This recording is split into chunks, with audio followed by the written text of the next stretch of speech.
our leadership lesson speaker. Hey, press Miss record. Barbara. Yes. Miss So Barbara. again, on behalf of the Chamber of Commerce, I do want to thank you all for being part of the Business Women's Roundtable meeting today and for your support, your continued support of our chamber since moving to a virtual platform in, March of 2020. And so we're excited to be getting back out there to connect with you all in person. I am excited today to introduce our leadership lessons speaker, Barbara Smith. I am honored to have this opportunity to introduce her as the speaker of today's BWRT leadership lessons. Professionally, Barbara is the Assistant Head Start Director for MACAA Head Start, a preschool program for 3- and 4-year-olds with the Monticello Area Community Action Agency. The myriad successes Head Start has experienced no doubt has a lot to do with Barb's presence there for almost 30 years. Executive directors and board members, I'm sure, would agree with this. Head Start is where I met Barb in 1997. MACAA Head Start was my first full-time permanent job fresh out of college. And I just knew that there was something different and special about her. Whether she knew it or not at the time, Barb became a mentor to me, influencing my life greatly. She did. Dr. Greer Wilson, Dr. Mary Reese, Peking Gohanner Lyles. I was surrounded by her and these great women leaders, and particularly Black women leaders in one professional setting in my young life. Someone still wet behind the ears professionally. And it's what I needed in my first real post-college full-time job. So besides her impact at Head Start, let me tell you who else Barbara is. Barbara is a wife, a mom, a sister, a friend, a mentor, an influencer, a straight shooter. She's full of wisdom that she lovingly and shares directly, straight shooter. She's caring, compassionate, and she'll tell you especially about the Head Start babies. Barbara's an encourager. She is someone who loves to sing and can actually sing. There's a lot of people who like to sing, they just can't. She's a room shifter. When she walks in rooms, she shifts the atmosphere for the better. This speaks to her character as a leader, as a professional, as an employee, as an influencer. Barbara is strong and she helps others to build up their strength. And today she's come to share a little leadership wisdom with us. So ladies and gentlemen, I introduce to you Barbara Smith.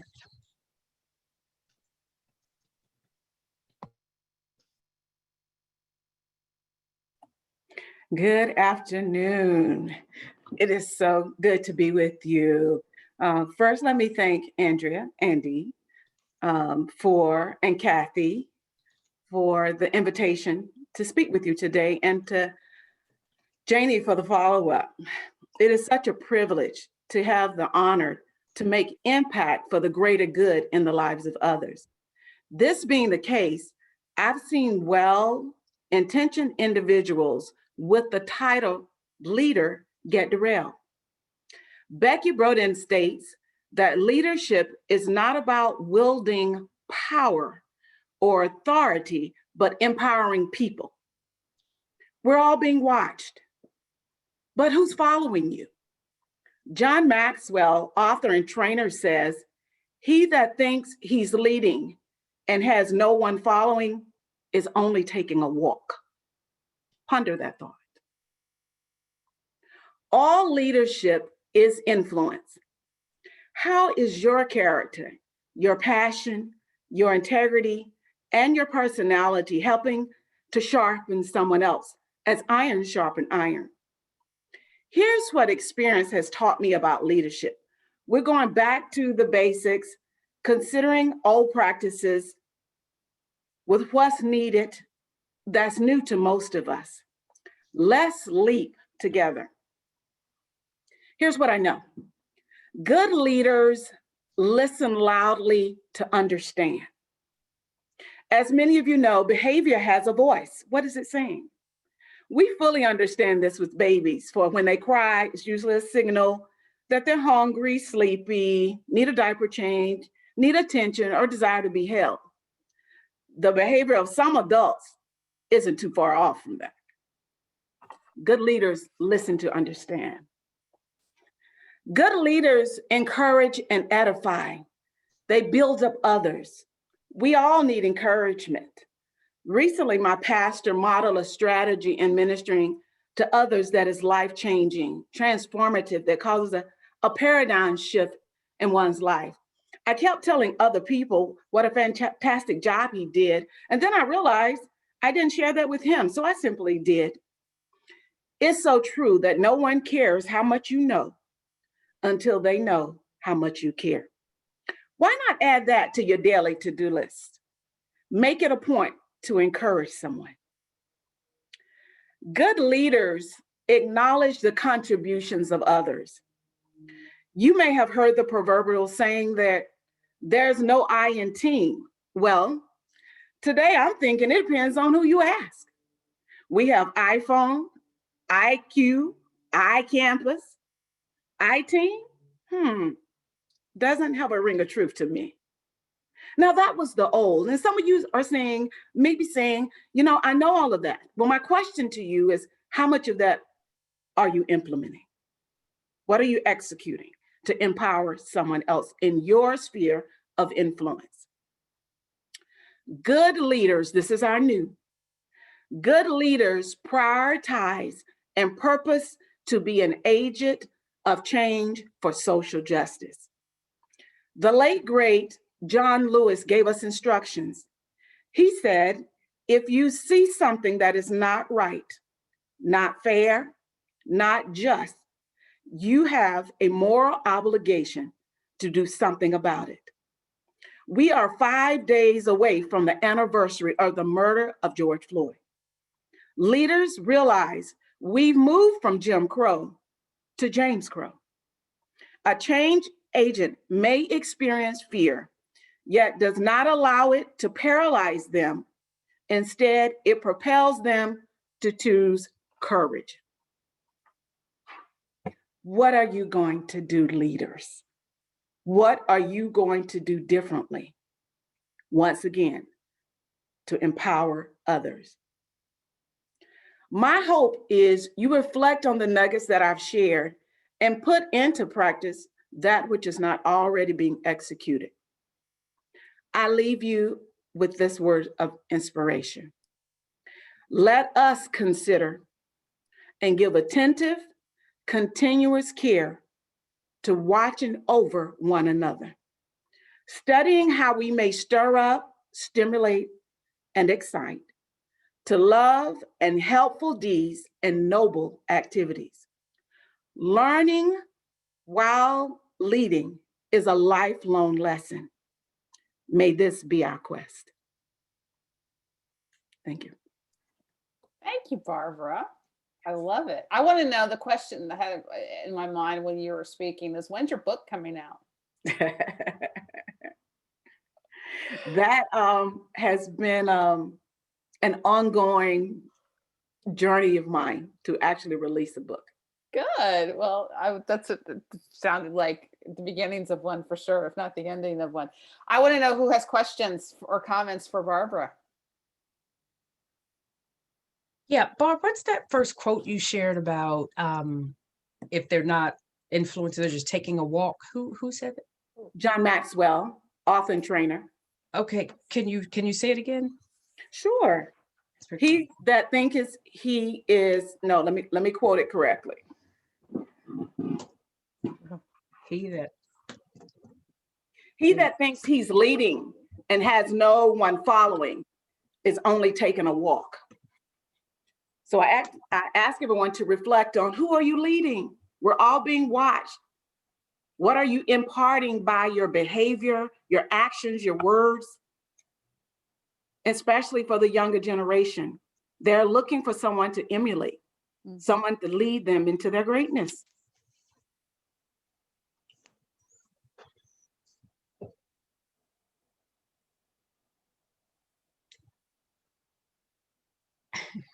What other questions, comments? Yeah, questions, comments. Because I've got a few, but I don't want to monopolize all the time.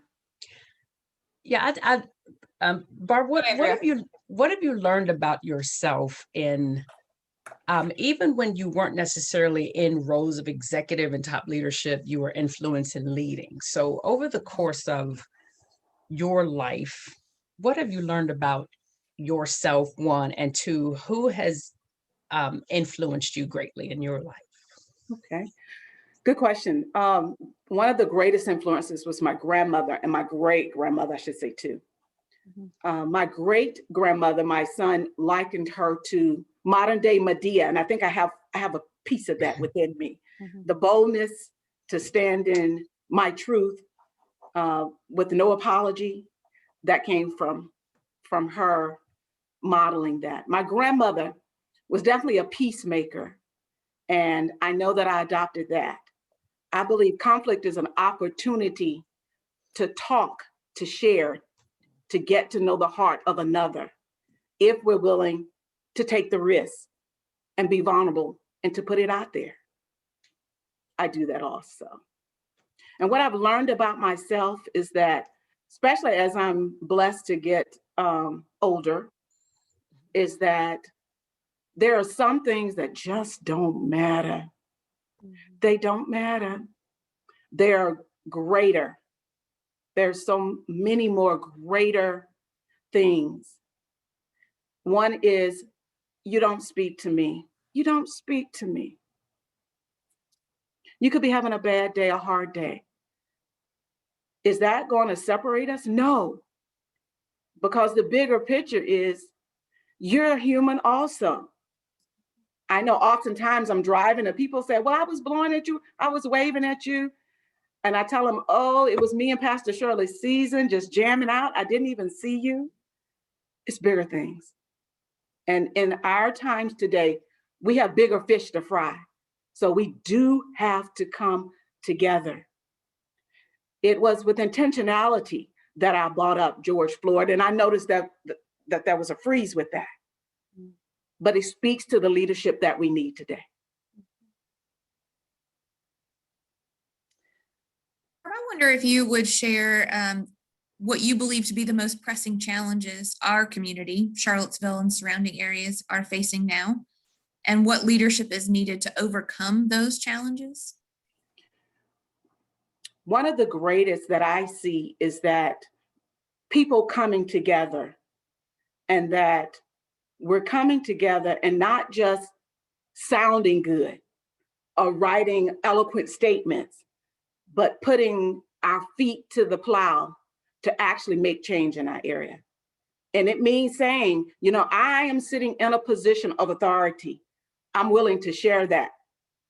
I haven't seen that in my journey in Charlottesville. So that is one great challenge in this community. I hear people talking the talk and I see few walking the walk. Sarah, can you repeat the latter part of your question, please? I think you addressed that as well. What kind of leadership is needed? And I think I'm hearing you suggest that more opportunity for shared leadership where power and privilege or a platform exists is really essential in our community. I think it's more than existing, because I think a platform is here. It's actually executing. It's actually willing to say, I'm going to do this, and not just write about it, but put that into action so that it's viewed.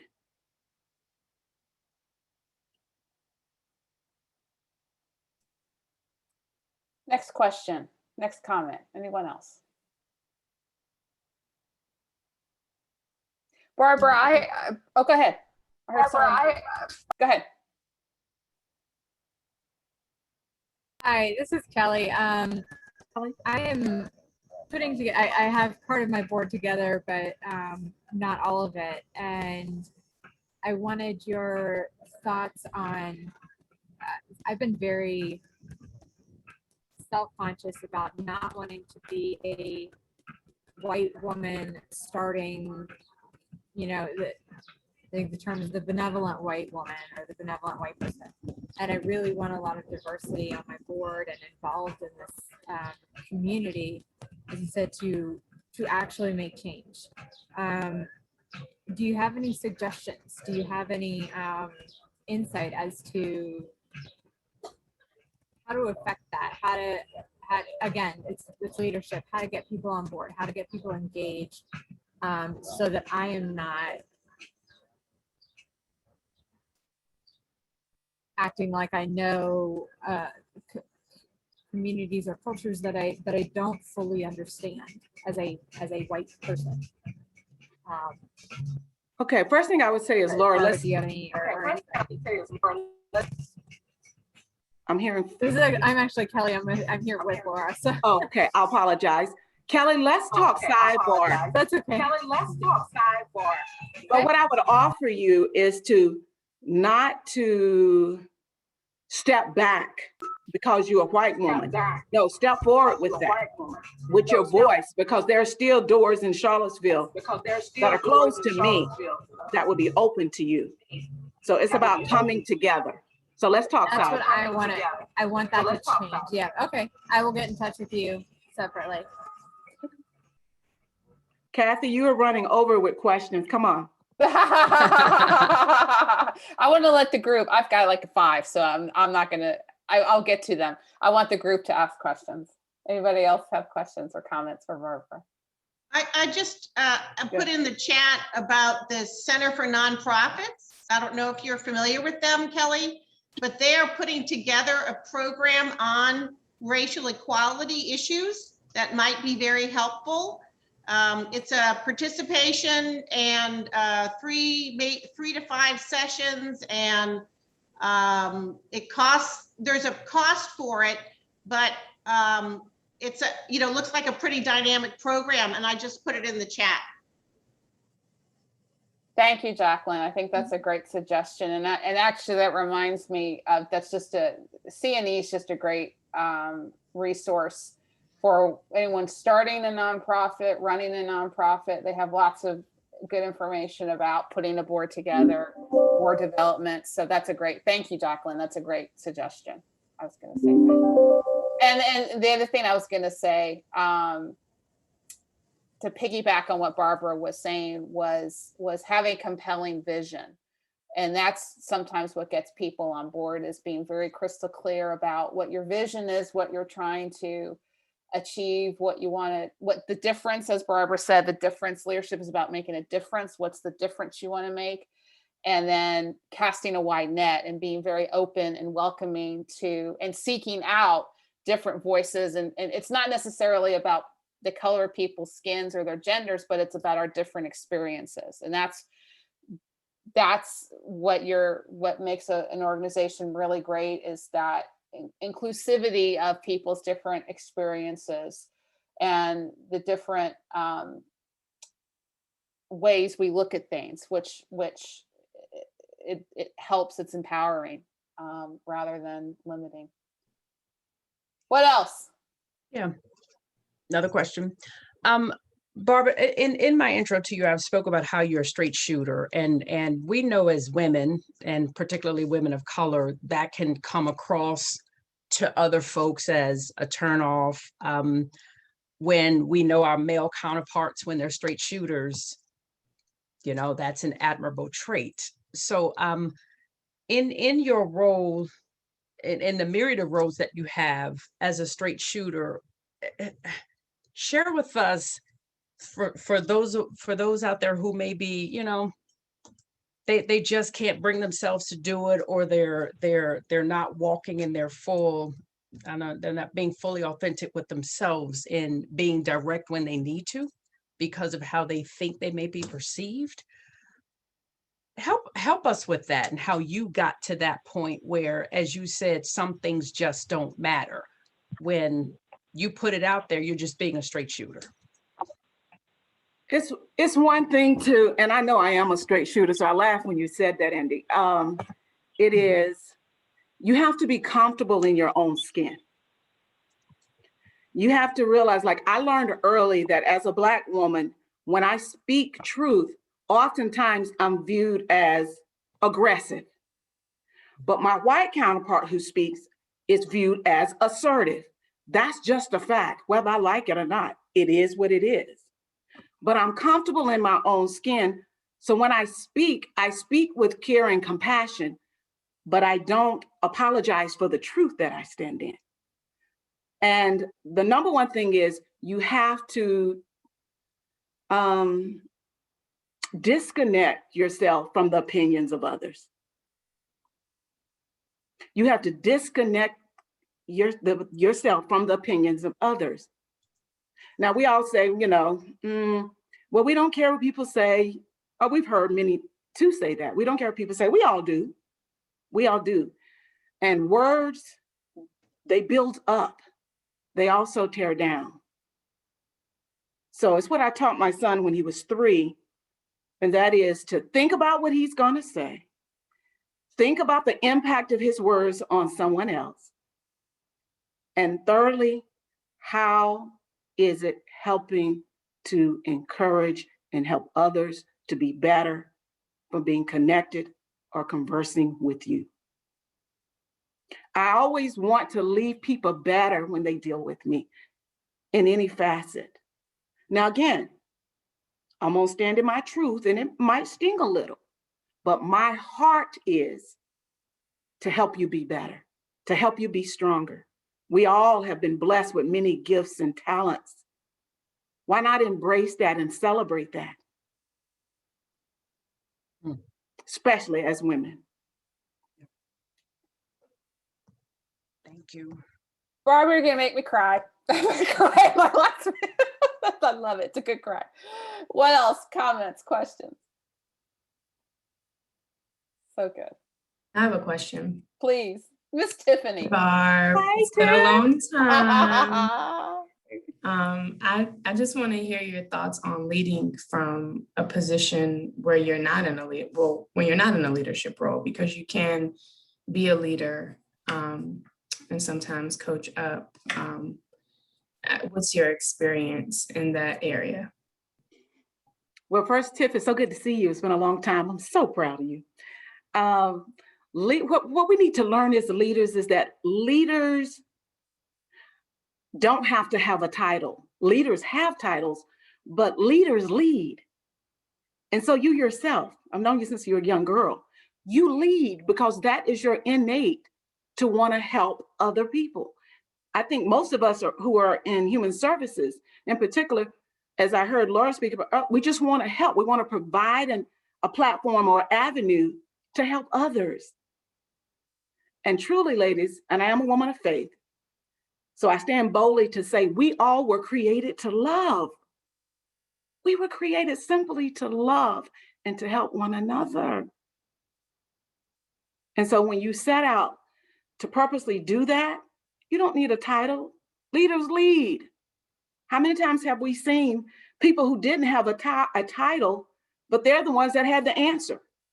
They were the ones that were leading the group.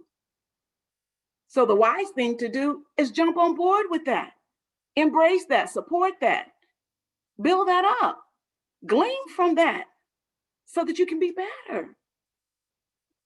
Because once again, some things just don't matter. We got to look for the larger fish to fry. I love that. Oh, go ahead, Barbara. No, dear, go ahead. No. I'm sorry I cut you off. I was just, I'm so glad that Tiffany asked that question. She always asks the best questions. Is because I wrote in my notes when you said all leadership is influence. And it is so true. Leadership is, and I wrote also in my notes, influence versus power. True leadership is not about power. It's about influence. And I would challenge everyone on this call to think of someone in their life who has influenced them, who is not in the position of power.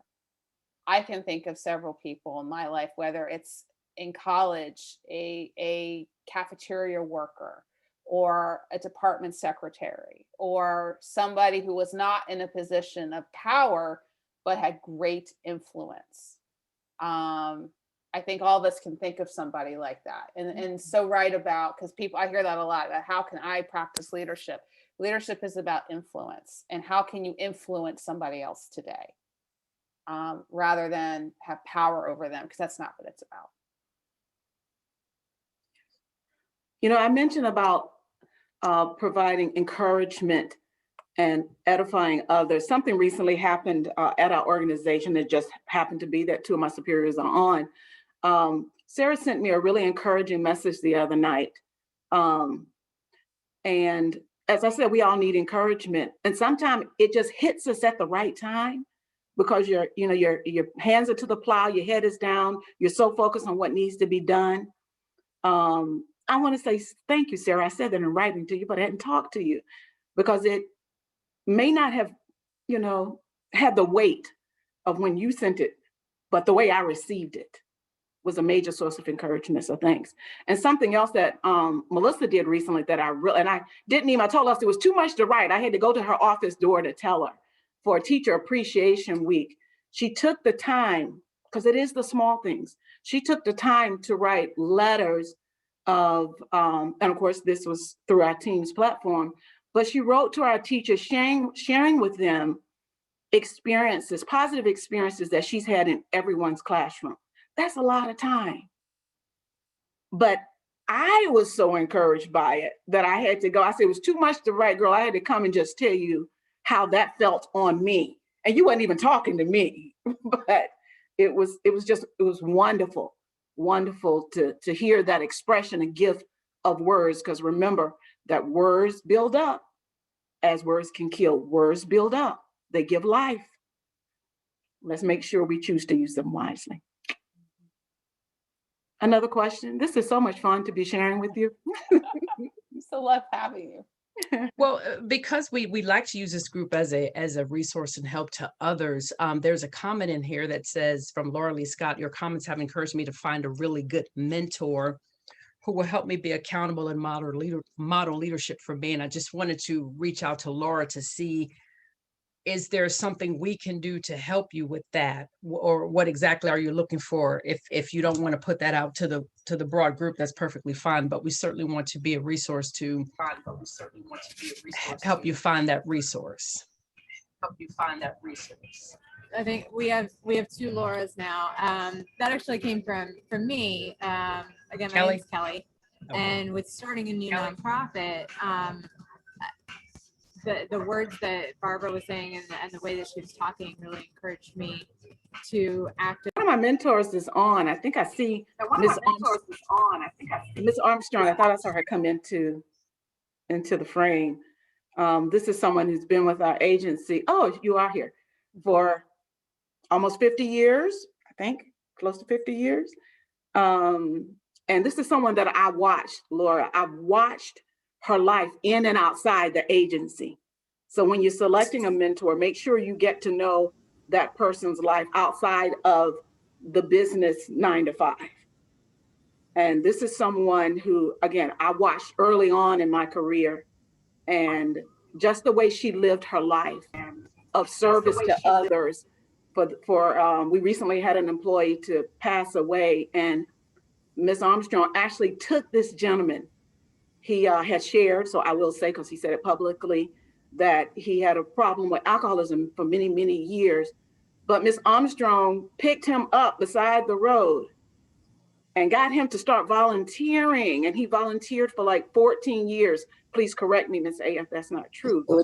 Yes. And he said to me, she saw something in me that no one saw and that I didn't even know was there. Oh my gosh, that has stayed with me. She saw something that nobody else saw and that I didn't know was there. She made me feel like I was somebody. I was like, Barbara, don't cry, because you start shedding tears, you're not going to be able to stop. But this is what this man shared with me. This is the type of mentor that you want in your life. So I just want to encourage you, Laura. Mm-hmm. And I just thank you. I just put my name and email in the chat box because I've got someone in mind who I think would be perfect for you. And I want to make an electronic introduction, but I don't want to say the person's name out loud because would be the right thing to do. So send me an email and I want to connect you with somebody. I just want to ask everyone to please think about this. When you leave this world, what do you want people saying about you? We all have that birth date. We have that dash. We have that end date. What will your dash say? What would you like for your dash to speak in your absence? I sure as heck don't want it to say, well, she sure worked hard. I want it to say more than that. I want it to speak to the lives that I touch to help improve.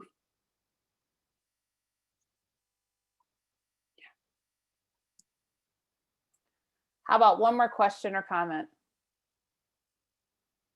Anybody else? I'm just appreciating this whole group right now. Good. And the vulnerability, Barbara's thoughts. I just want to say thank you very much. It's very, very much appreciated.